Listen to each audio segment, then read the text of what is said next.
Cartoon Motion is in stores right now. He's going to be performing in just a bit, but in the meantime, please welcome Mika.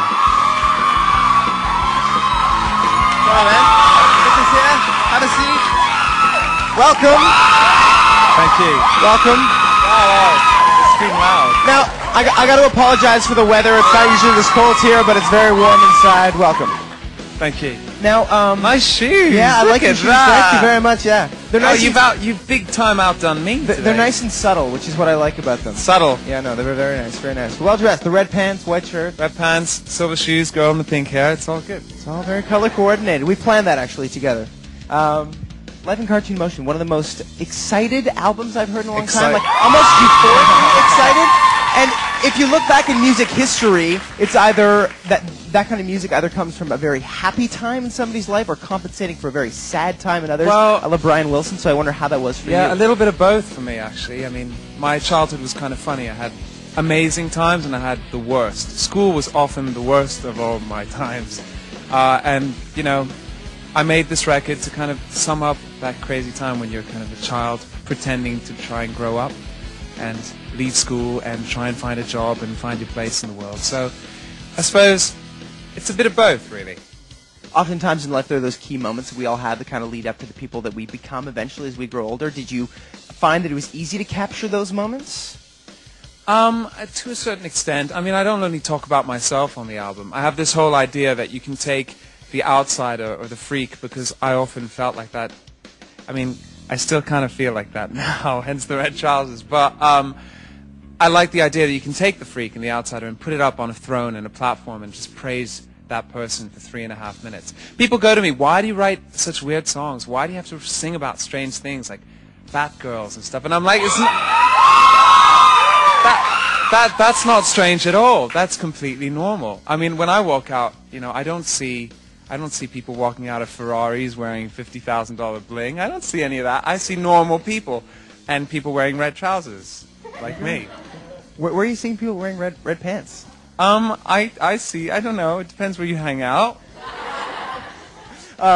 Growing up, I heard you couldn't read sheet music. Is that true? How did you get to be so well versed in music? I still can't. I'm very Really? dyslexic. Yeah, it actually led to me at the age. I was 11 years old. And I couldn't read or write. It was quite a problem, as you can imagine. I still can't read music, but that hasn't stood in my way whatsoever. I taught myself how to play the piano by ear. And Really? That's actually probably the reason why I started writing songs so early, because I couldn't read anything. And I wanted to make noise at the keyboard, just like all my siblings could, my sisters could. But if I was to do that, I had to make it up myself. So I just did that instead. So there you go. You became creative that way. I've been listening to the album quite a few times, and it talks a little bit about your mother in the album, and I wonder how your relationship with your mother affected the man Well, you've it's now quite become. funny, because I talk about my mother and my grandmother on one song, and it's a song called Stuck in the Middle. And it's really happy. It kind of jumps around. But the opening lyrics are, I sit and think about the day that you're going to die. And I don't mean that angry, but I just mean that realistically, because I suppose you come to a point where when you're a child, your parents like have a defined role, and school has a defined role, and suddenly you leave that, and you're 19 years old, and you're going to university, or you've left university, and trying to have a job, and you come, you know, your parents don't mean the same thing. They're not telling you what to do the whole time. So it's just kind of like rejuggling things your whole life during that key few years where you're dealing with the idea of growing up. So there's this whole kind of happy, sad, slightly twisted tension, and I think everyone at the age of 20-something, or even before that, is slightly twisted, but we all try and cover it up. We'll see how twisted Chris is. He's got an audience question. Chris? Hi, Mika. Hey, Can you tell me what is the most embarrassing moment you've experienced yet so far? My trousers falling off at a gig. Come on. Wow. That didn't happen. Yeah, and I, as you can see, my trousers... They're not too baggy. Yeah, they're quite tight. Yeah. But I wear a little kind of ear mic pack thing, okay. and it's really heavy and it pulls down. But that's not that embarrassing, actually. I have no problem with my underwear. What is the most embarrassing thing that's ever happened? That's pretty embarrassing. I don't know, you know? I don't get embarrassed very easily. Really? Yeah, hence the you know. The Well, red do you? pants, silver. No, not really. No. Not really. I get kind of awkward around people sometimes. That's kind of my thing, but nothing really. School was embarrassing. That was hideous. Yeah, you've got a request, don't you? We got more coming up with you, but you want to see a little Avril Lavigne, right? Yeah, that's not very predictable, is it? I was actually surprised you wanted to see the latest from Matt Rife. I like the whole nursery rhyme thing going on in that song. I have to say, as far as the video is concerned, I'm a little bit confused. Is anybody else confused? Is she like bullying some girl? I don't. Well, she's playing the girl. But that doesn't excuse it because it looks nothing like her. Like, I don't. It just kind of seems completely opposite what she was doing before. But I like the tune, and I want to see the video because I still can't figure it out.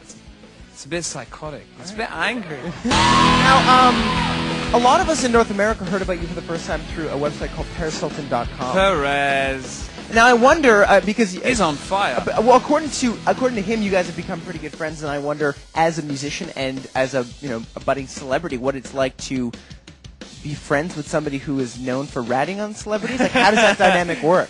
I don't know. I was very curious to meet him because I didn't know what he would be like. But then, he honestly is a pretty awesome guy. It's really cool to just kind of hang out with him. He's got hair just like yours now. Although I will tell a secret, he is dyeing his hair a different color tomorrow. What kind of color? I don't know. His whole thing is like he's going to keep on changing his hair color. That's pretty good. I think it's great. He's created something quite amazing, something unique. There's never been a website like Perez Hilton before.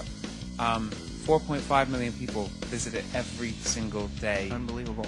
And good on him. It's really crazy. I think he's enjoying every bit of it. He realizes what he's achieved now, and he's going to make the most of it, which is amazing. Were you ready for that aspect of this life? I mean, obviously, the music goes hand in hand with a certain fame aspect, but as well, this kind of intrusion as well into your life now. Were you ready for that? It's a little bit weird, and I think I consider myself more of a songwriter than a performer. It's almost like I'm two different people, and whenever people start to invade my space, I credit that to the performing side of things, but I really resent it.